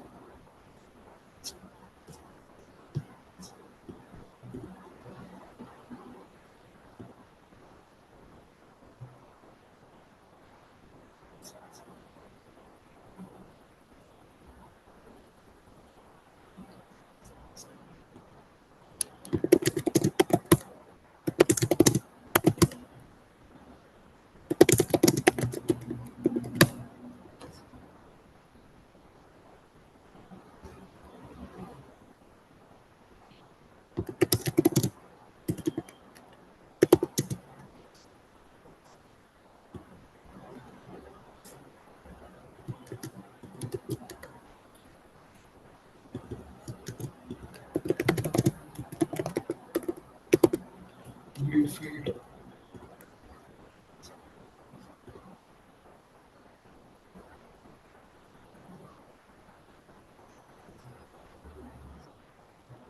Okay.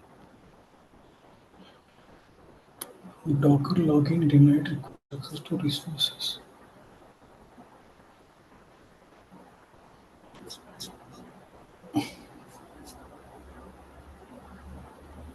Yes, I'm having some issue with the secrets actually. But yeah, um,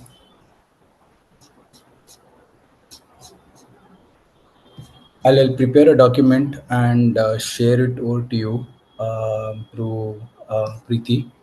And also, I'll write up all these instructions in the GitHub repository with the README file, how to run it, how to push it, and what the tools need to be, uh,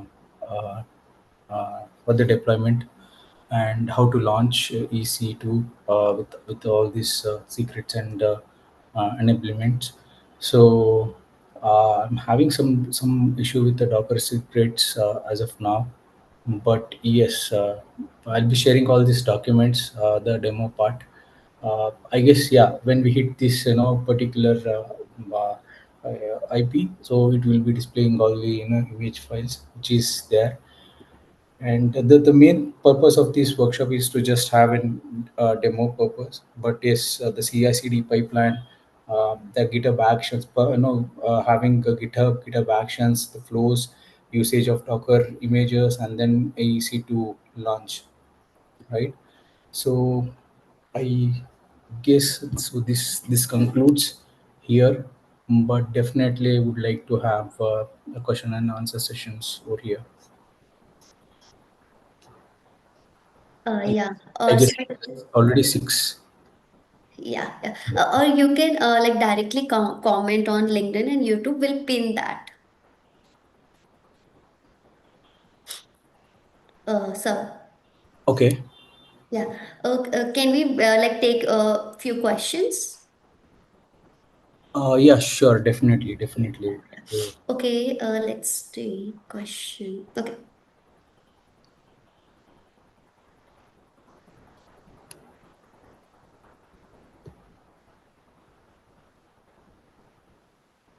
Okay. So Sarvesh is asking, can I learn CI and CD without any coding knowledge?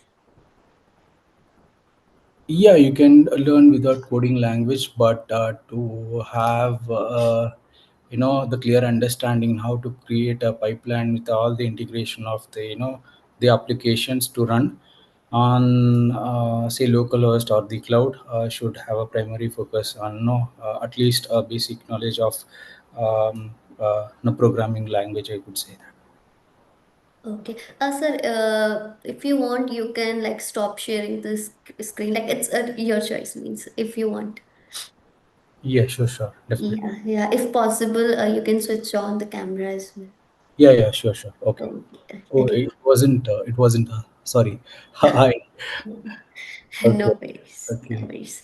Okay, can I take a next question? Sir? Yeah, sure. Yeah, okay, okay. Yeah. Okay, so Mallikarjun is asking, Docker file is mandatory. What are those commands? Can you explain? The commands I have listed out here are Docker run commands. Uh, like say used. Just wanted to share the screen again. That's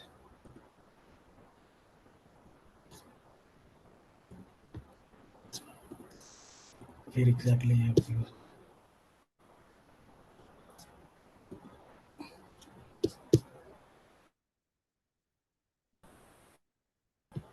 So basic commands, right? So Docker pull that we have repository or any platform which is a registry EC2. Like if you have ECR Docker images, and coming to Docker, the stop command will stop the particular Docker image, and then we have Docker remove command and then Docker run command, right? So Docker run command with in detached mode with a port enabled of 8080 with the Docker image name, then we can run the Docker images. So these are the four commands I've used for this particular application, but we have other Docker commands like Docker volumes, networking for the networking configurations, and then Docker volumes with the persistence volumes, having all these Docker commands can be used based on the project's perspectives. Okay, thank you, sir. Divya is asking, from where we get Docker username? Uh, I mean, Docker username. This is a name actually, environment name. So Docker username can okay. So for that you have to first register with the Docker Hub. From there you can get the Docker Hub username. Say here I'm unable to open actually. Sorry for that. But yeah, something password. Yeah, username.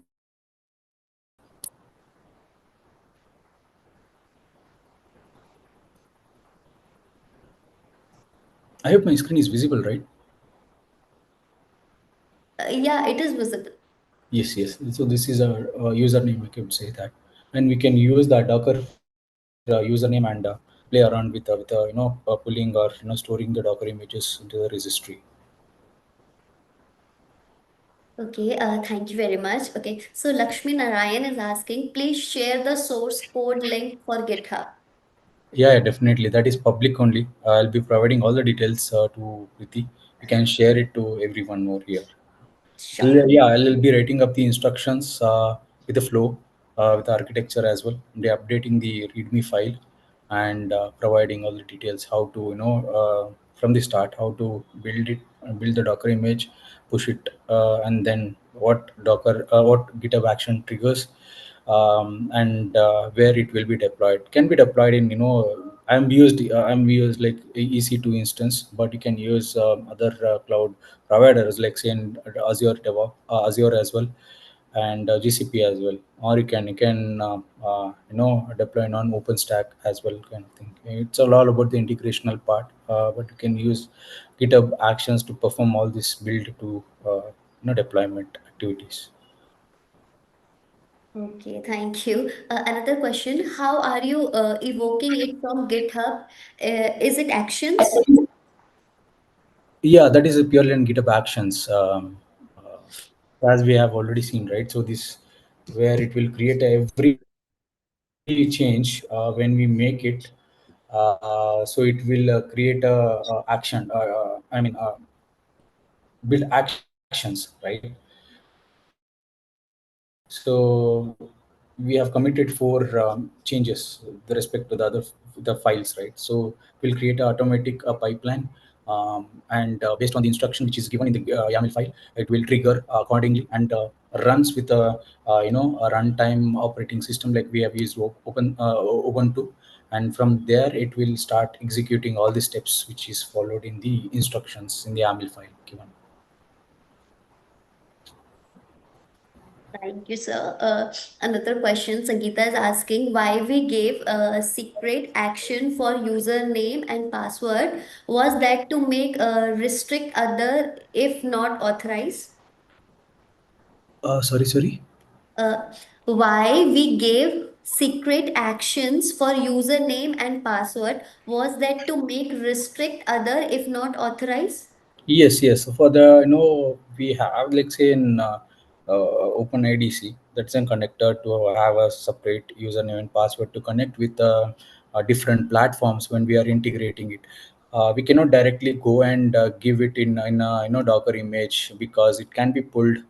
That's a public. If it is a public repository, then it can be pulled with your username and secrets. So that's very harmful. So for that, we need to provide it in very secure way, like having these secrets, and by passing variable key value pair. Okay, so let's take last question for the day. It is asked by Mr. Dheeraj. Why only EC2? Can't we use data proc? Yeah, we can use different platforms, depends on the requirement. But I have used EC2 instance. It was a free tier launch, so I've used EC2 instance with minimal. I've used the T2 micro instance. So that is comes under free tier Amazon instance. You can use different platforms.